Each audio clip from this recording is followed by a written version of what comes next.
عزیز طلبہ، ہمیشہ یاد رکھیے گا جو ادارہ جس ادارے سے آپ نے تعلیم حاصل کی اس ادارے کے کچھ حقوق بھی ہوتے ہیں. ان حقوق میں سے دو حقوق میں آپ کو بتاتا ہوں.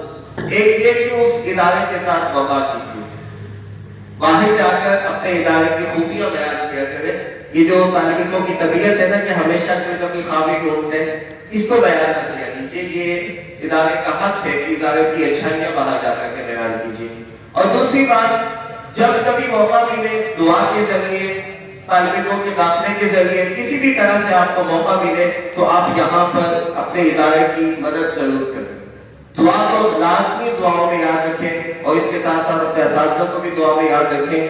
میں ایک اور بات آپ سب کو بتاتا چلوں، آپ کے بہت سارے رشتہ دار دوست احباب جو اس وقت پی ایس میں داخلہ لے رہے، اسپائر کالج میں جو پی ایس کے حوالے سے رجسٹرڈ ہو چکا ہے اور یہاں پر بہت سارے پی ایس کے program I T, P S zoology اور انگلش اور کیمسٹری وغیرہ، پی ایس میتھ بھی یہاں پر کرایا جا رہا ہے. آپ کے جو دوست احباب پی ایس میں داخلہ لینا چاہتے ہیں، میری آپ سے گزارش ہے کہ ادارے کی محبت میں ان کو یہاں پر لائیے. انشاءاللہ بہت اچھے ماحول میں یہاں پر پی ایس کی کلاسیں لگائی جائیں.